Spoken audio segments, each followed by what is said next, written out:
Okay, Rogue One. Wait, hold up. Okay, let me shake off the excitement after watching Rogue One. Whew. Okay, let's do this. And with that, welcome you to another episode of The Road Mentor, where my goal, as always, is to enhance your movie watching experience. So Rogue One, I've been waiting for this for about a year now. Very highly anticipating exactly what we're going to get here from, the first anthology movie from the Star Wars universe. Is obviously not tied into the current saga, obviously the current trilogy going on now after The Force Awakens. And although it doesn't really tie in directly, it is basically a prequel to Episode 4, A New Hope. And out off the bat, let me tell you, I really, really like this movie. Borderline loved it. I'll say this right now before I get into some of the specifics, and I'll keep this very quick and spoiler-free, that I thought this was probably better than The Force Awakens. And I really liked The Force Awakens, but there was something different about this, and there's two very different movies, and it's hard to compare one to the other, but that's what's great about it. This movie was darker, it was grittier, it is a lot more like a war film than it is obviously a more typical fantasy Star Wars film that we're used to seeing. And also on the plus side, is also something that's geared more for adults. A lot of the Star Wars movies, and this is not a knock, are geared for younger kids and all that, different aspects of it.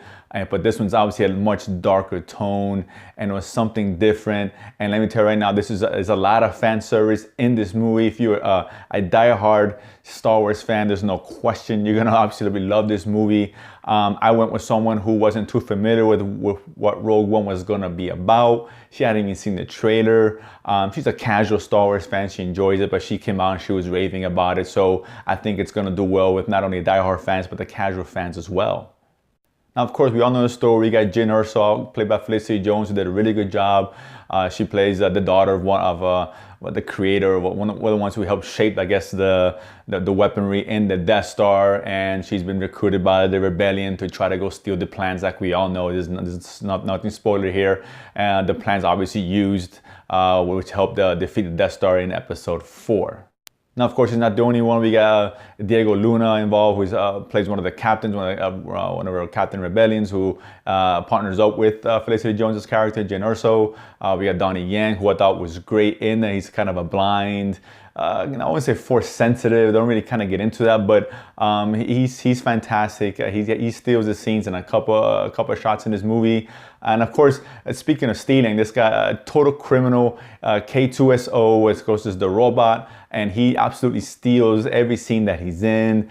He's really great. I absolutely love this. Probably one of my favorite characters in this new movie. And he really, the levity that he brings is so well timed, and it really fits in. Doesn't take away from the tone. The humor is not Jar Jar Binks running around like an idiot. The humor is well earned. It's well done, and it really fits in great. And you can't help but almost every line he has, it just brings a smile to your face. This whole movie brings a smile to your face, particularly the last act. I heard a lot about it. It's a rousing third act, probably the second best space fight scene we've seen in Star Wars.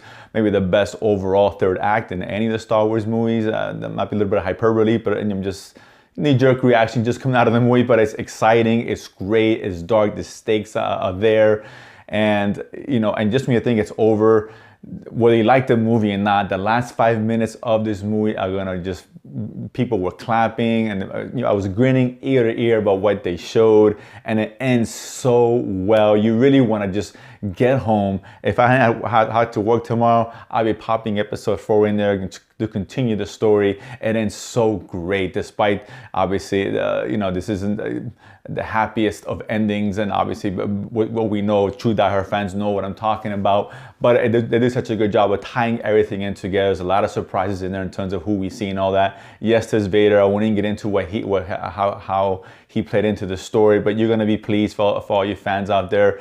But to be completely fair, and I'll step out of the fan side of it and look at it from the perspective of a reviewer, there are a few things that kind of prevented this movie from being like one of the all-time great Star Wars movies, the one right below Empire Strikes Back. And it's a few things. One, obviously the second act is a little slow, a little mispaced here and there. Nothing too glaring, but it's there and it's noticeable. Some of the characters, I love all the new characters. They're great, but they're a little bit undeveloped, and I thought could have elevated the movie a little bit more if they spent more time with them, or kind of restructured the story in some way. And again, I don't want to get into too much into spoilers. And the last two things were really two smaller things. One was the music. It was okay. There's a semblance of some of the John Williams score in there, but obviously there's a first Star Wars movie without John Williams actually providing the score. And it wasn't as memorable as what I was hoping for. The music's almost been, it's as big as part of Star Wars as anything else that's in there. It's almost like its own character, and the music was okay, but it didn't really have that oomph, some of the great tracks that we used to hearing from Star Wars. Again, a minor thing. And the smallest thing, which kind of bothered me, was the opening crawl. They wanted to do something different. They wanted to separate this movie from the rest of the Star Wars films that we've seen, and I think they did a good job without that. Just by the movie itself, it could have kept the opening crawl in there, and it does have the beginning that a long time ago in a galaxy far, far away, and that's the point where you expect to hear that John Williams score and the Star Wars and the crawl come up, and you don't get that. And I thought this movie really needed it because the casual fan may not they may understand exactly what's going on. A good opening crawl to kind of set things up, set the stage, set the table, if you will, would have really helped this out. But again, so it's not a perfect movie by any stretch of imagination. It's not the best movie of the year, of course not. But for going back into my fandom here, being a true Star Wars fan, it's great. You're gonna love it. Absolutely fantastic action. I saw it in 3D. It actually wasn't too bad. I'm gonna catch it again tomorrow night. Very excited again to see how I feel the second time watching. Did it get better? Is this actually truly better than Force Awakens? Am I really comfortable saying that right now? I'm kind of on the fence. But BSMA, are you guys gonna watch it? Of course you are, because it's Star Wars. Why wouldn't you? I wanna know if you liked it or not. You didn't like it, comment below as always. And if you haven't already, subscribe below and feed money to go to the movies and talk about it afterwards. May the Force be with you. May the Force be with us all. See you guys next time.